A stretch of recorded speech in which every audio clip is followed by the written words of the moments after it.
I had the perfect life, or so I thought. A successful career as a software engineer, a beautiful fiancée named Jessica, and supportive parents who lived just 20 minutes away. My father, Frank, was always my role model and best friend. We shared everything. Jessica and my father seemed to get along exceptionally well. Too well looking back now. I never expected that coming home early from my business trip to surprise Jessica would lead to discovering the ultimate betrayal. The strange noises from our bedroom should have been my first clue.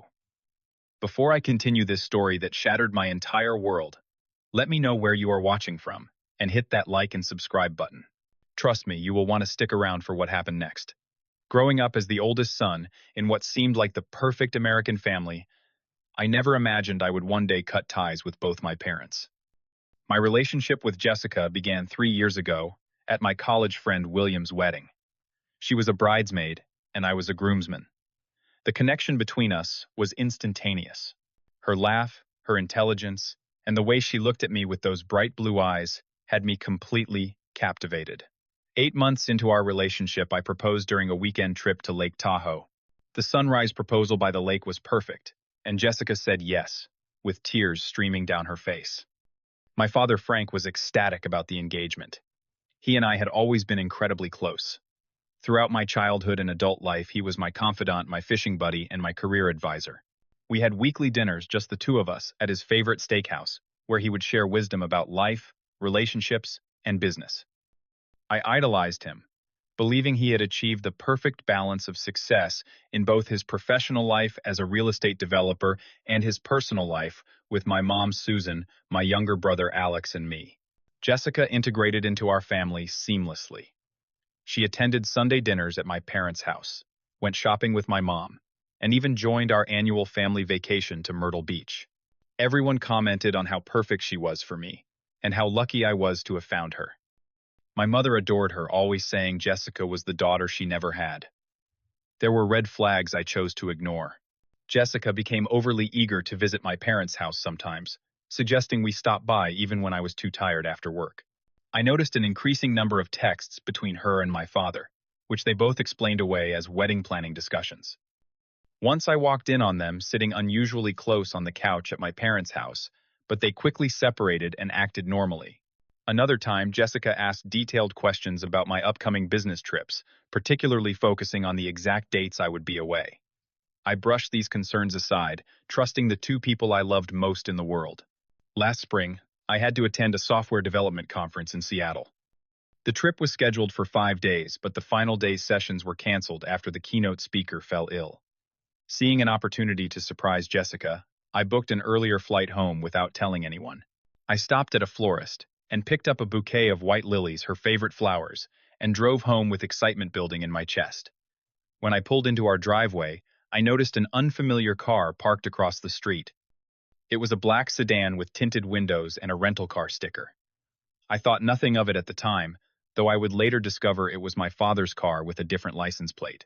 He had apparently been meticulously planning these encounters, even going so far as to rent cars to avoid suspicion. I entered our home quietly, wanting to maximize the surprise. The house seemed unusually quiet for a Tuesday afternoon. Jessica usually worked from home on Tuesdays, playing music or podcasts in the background. As I climbed the stairs to our bedroom, I heard sounds that made my heart race. Muffled voices, laughter, and then unmistakable noises that turned my blood cold. Standing outside our bedroom door, I froze. My mind refused to process what my ears were clearly telling me. Perhaps Jessica was watching something on her laptop. Perhaps she had a friend over. Any explanation seemed better than the truth that awaited me behind that door. With the flowers still clutched in my hand, I pushed open the door. The image seared itself into my brain immediately. My father and Jessica entangled in our bed. Our bed. The bed I had saved for months to buy when we first moved in together. The Egyptian cotton sheets that Jessica had insisted on purchasing for our anniversary were twisted around their bodies. They were so engrossed that they did not notice me at first. Then Jessica saw me standing in the doorway. Her scream alerted my father, whose panicked expression as he turned to face me confirmed this was not their first encounter. Time seemed to stop as we all froze in that terrible tableau. The flowers fell from my hand, scattering across the hardwood floor. Jessica scrambled to cover herself, tears already forming in her eyes. "Brent, please," she gasped. "This is not." I mean, it just happened. I never meant to hurt you. My father moved with surprising speed for a man in his 50s grabbing his pants from the floor. Son, this is not what it looks like, he said the most cliché line possible in that moment. We need to talk about this calmly. There is an explanation. I remained silent, a dangerous calm settling over me, as I watched them scramble to clothe themselves and manufacture excuses. My father approached me, now partially dressed, reaching for my arm. Brent, listen to me. We made a mistake, but we can work through this as a family. When his hand touched my arm, something inside me snapped. 28 years of looking up to this man, trusting him, believing him to be the standard I should aspire to, all shattered in an instant. My fist connected with his jaw before I even realized I had decided to swing. The force of my punch sent my father stumbling backward into the dresser. Picture frames crashed to the floor, including our family portrait from Christmas. The irony was not lost on me. Jessica screamed, clutching the sheet around her body, her mascara running down her cheeks. "Stop it, Brent! You are going to kill him!" she shrieked, as if I was the one betraying our relationship. My father recovered quickly, lunging at me with unexpected aggression. "You ungrateful little shit," he growled, landing a punch to my ribs. The pain barely registered through my rage. We grappled, knocking over lamps and nightstands. I had never fought with my father before, had never even raised my voice to him. Now we were locked in a primal struggle, the respect between us obliterated by his betrayal. I overpowered him quickly. Despite his fitness regimen and regular tennis matches, I had youth and righteous fury on my side. I landed blow after blow, vaguely aware of Jessica screaming in the background, threatening to call the police. Eventually, she fled the room, wearing only the bedsheet, leaving my father and me alone. Blood streamed from my father's nose, and a cut above his eye, as he raised his hands in surrender. "Enough," he gasped. "Enough, Brent. You have made your point." I stepped back, my knuckles raw and bleeding, my breath coming in ragged gasps. "Get out," I said, my voice unnervingly calm. "Both of you get out of my house right now." Jessica had returned now, partially dressed in my university sweatshirt and a pair of jeans. "Brent, please, we need to talk about this," she pleaded. "There is nothing to talk about," I replied, walking to her closet and pulling out armfuls of her clothes. "You have 10 minutes to get whatever you need, and then I never want to see you again." I threw her belongings down the stairs, a cascade of fabric and shoes thundering down to the entryway. My father stood in the corner of the bedroom, holding a towel to his bloodied face, watching me warily. "Your mother will never believe you," he said quietly as Jessica ran downstairs to collect her scattered possessions. "She will always take my side. You know that, right?" His words hit harder than any physical blow. My mother. How could I have forgotten about her? She was as much a victim in this as I was. The crushing realization that I would have to tell her the truth about her husband of 30 years made me sink onto the edge of the bed. After they left, I sat alone in our apartment for hours. My phone buzzed incessantly, with messages from Jessica, alternating between apologies, explanations, and accusations that I had overreacted. I ignored them all, focused on the more important task ahead, telling my mother the truth. The drive to my parents' house the next morning was the longest 20 minutes of my life. I rehearsed what I would say, how I would break the news gently. My mother did not deserve to be hurt like this. She had been the perfect wife to my father, supporting his career, raising his children, maintaining their beautiful home. She deserved better than his betrayal. When I arrived, I was surprised to see my mother's car in the driveway, but not my father's. Taking a deep breath, I rang the doorbell, instead of using my key, suddenly feeling like a stranger at the home where I had grown up. My mother opened the door, her eyes red and swollen from crying. My heart sank. He had gotten to her first. "How could you?" she whispered, her voice breaking. "Your own father."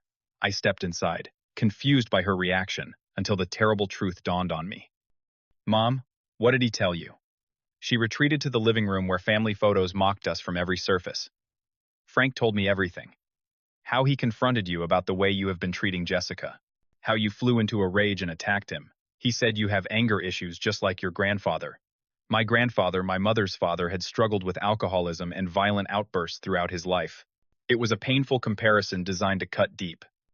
"Mom, that is not what happened," I said urgently. "Dad and Jessica were having an affair. I caught them together in my bed. He is lying to you." My mother's face hardened. "Stop it, Brent.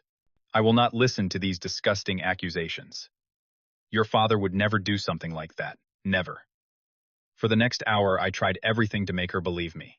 I showed her the text messages between Jessica and my father that I had found suspicious.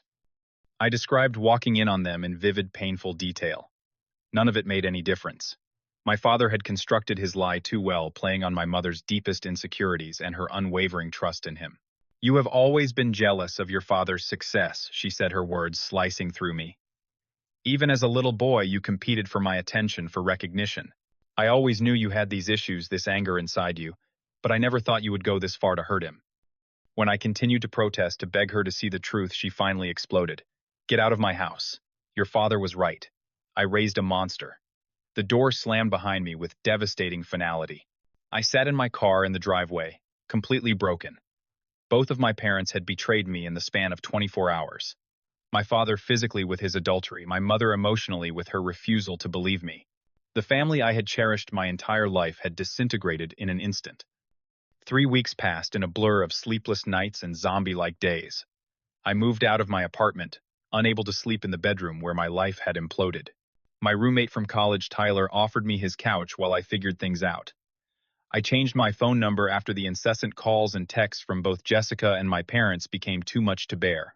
My coworker Marcus covered for me at work when I could barely function, telling our boss I was dealing with a family emergency. The physical evidence of the fight with my father had faded, but the emotional wounds were still raw and bleeding. I filed restraining orders against both Jessica and my father, a surreal experience of explaining to a judge why I needed legal protection from the people who were supposed to love me most. Finding a new apartment became my first concrete step toward rebuilding. A small one-bedroom in a different part of the city, with no memories and no ghosts. I furnished it minimally, caring little about aesthetics or comfort. It was a place to exist, nothing more. The unexpected knock on my door one evening startled me. I had given my new address to only a handful of people. When I opened it to find my younger brother Alex standing there, I felt a rush of complicated emotions. "Can I come in?" he asked, his expression serious. "There are things you need to know." Over cheap takeout eaten straight from the containers, Alex filled in the blanks of a story I had never wanted to be part of. Jessica had apparently made subtle advances toward him too, which he had firmly rejected. More devastatingly, he revealed that our father had a history of affairs that extended back years. Some colleagues, some family friends. Alex had discovered one such relationship during his senior year of high school, but had been sworn to secrecy by our father. "I should have told you," Alex said, guilt heavy in his voice. "When you started dating Jessica, I should have warned you about Dad. I just never thought he would cross that line with your fiancé." Alex also brought news of the extended family. Our mother's sisters had rallied around her, accepting my father's version of events. But my father's brother, Uncle James, had seen through the lies immediately. "He has covered for Dad before," Alex explained. "But this time he is on your side. Says Dad went too far." That conversation marked a turning point. With the fuller picture Alex provided, I could finally begin processing my trauma. I started seeing a therapist, Dr. Harmon, who specialized in family betrayal. I threw myself into work, earning a reputation as the guy who was always available for late-night coding emergencies. I took up rock climbing at a local gym, the physical exertion and focus required, leaving no room for dwelling on painful memories. 6 months after the incident, Alex called with news that sent me spiraling again. Jessica had been trying to contact him, desperate to reach me. She was pregnant. The timing aligned with her affair with my father. "She wants to talk to you," Alex said hesitantly. "Says it is important." I refused any direct contact but agreed to a DNA test after the birth through our respective lawyers. The results confirmed what we all suspected: the baby was my father's. My mother, who had steadfastly stood by my father despite Alex's attempts to make her see the truth, finally had irrefutable evidence of his betrayal. The family imploded spectacularly. My father moved out of the family home, and in with Jessica, a development that surprised everyone who knew them. My mother, shattered by the dual betrayal and the public humiliation when the story inevitably spread through their social circles, began calling me daily.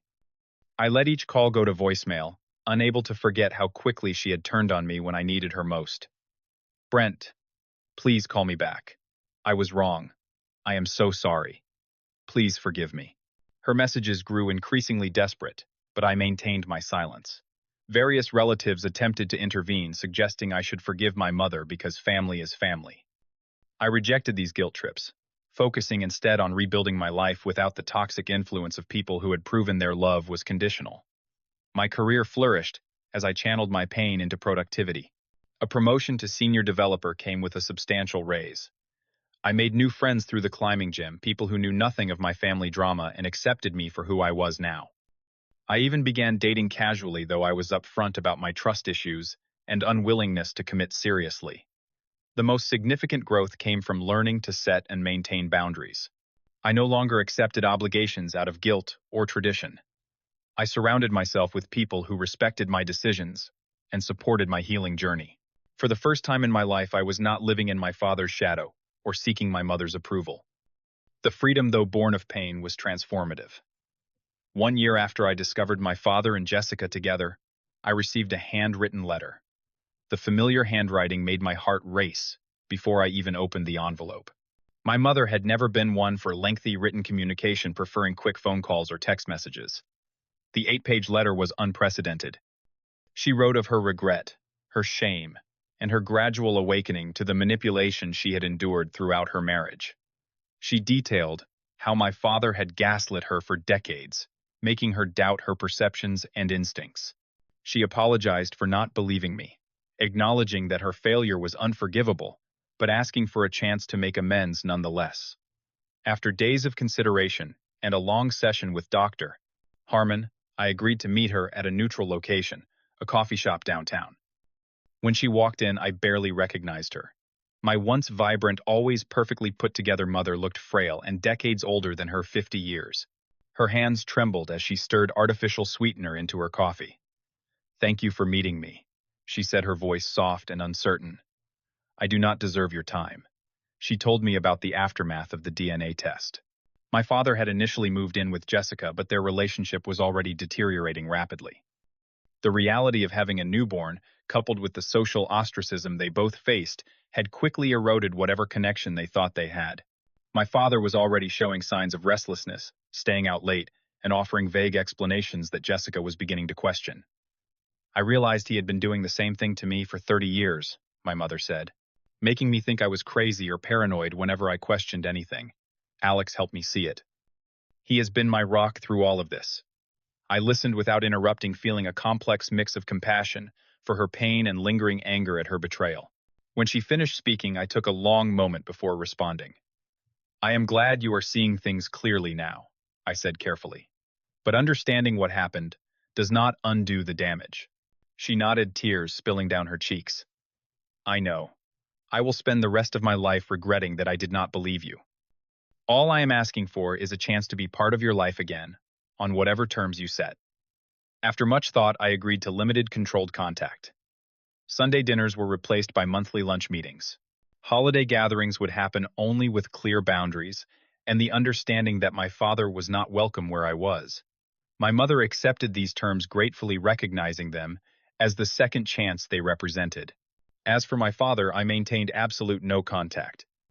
He sent occasional messages through family members or emails to my work account, alternating between angry accusations and tearful pleas for reconciliation. I deleted them all unread. The father I had idolized was dead to me, replaced by a stranger who had caused irreparable harm to everyone who loved him. I built new traditions with what I came to think of as my chosen family. Thanksgiving at Tyler's apartment, with a group of friends who had become as close as siblings. Christmas morning hike with my climbing buddies, followed by a potluck dinner. A standing Thursday night dinner with Alex, who had moved to an apartment just 10 blocks from mine. When I met Hannah through a work project, I approached the relationship with hard-won wisdom. I was honest about my past, my trust issues, and my boundaries. She listened without judgment, sharing her own history of family dysfunction and the lessons she had learned. Our relationship developed, slowly built on mutual respect and transparent communication. On my 29th birthday, I hosted a small gathering at my new apartment. Friends from different parts of my life mingled comfortably, including my mother, who stayed only briefly, but brought a homemade cake, remembering my preference for chocolate over the traditional vanilla my father had always insisted on. Watching her interact awkwardly, but sincerely with my new circle, I realized I had forgiven her, not for her sake, but for mine. The most profound lesson from this painful chapter was learning to trust my instincts. The red flags I had ignored with Jessica and my father had been my subconscious trying to protect me. Never again would I silence that inner voice in favor of what was comfortable or expected. I also came to understand how my childhood hero worship of my father had clouded my judgment. By placing him on a pedestal, I had made it impossible to see his flaws honestly. Now, as I considered having children of my own someday, I vowed to be a different kind of father, one who earned respect through consistent integrity rather than demanded it through manipulation. Forgiveness, I discovered, was not about excusing the inexcusable or inviting toxic people back into my life. It was about releasing the power they held over my happiness. I forgave my mother enough to allow her a small place in my life. I forgave Jessica enough to stop hating her, though I would never speak to her again. And in my own way, I forgave my father enough to stop allowing anger at him to consume my thoughts. The family I was building now was founded on respect and truth. It was not perfect, but it was real. Blood does not guarantee loyalty, but loyalty guarantees family. That is the lesson I carry forward, the silver lining of a storm that nearly destroyed me. Have you ever had to rebuild your life after a devastating betrayal? How did you find the strength to move forward? Share your story in the comments below, and do not forget to like and subscribe if this resonated with you. Remember, sometimes the people who hurt us the most give us the gift of becoming stronger than we ever thought possible. Thank you for listening to my story, and until next time, protect your peace and trust your instincts.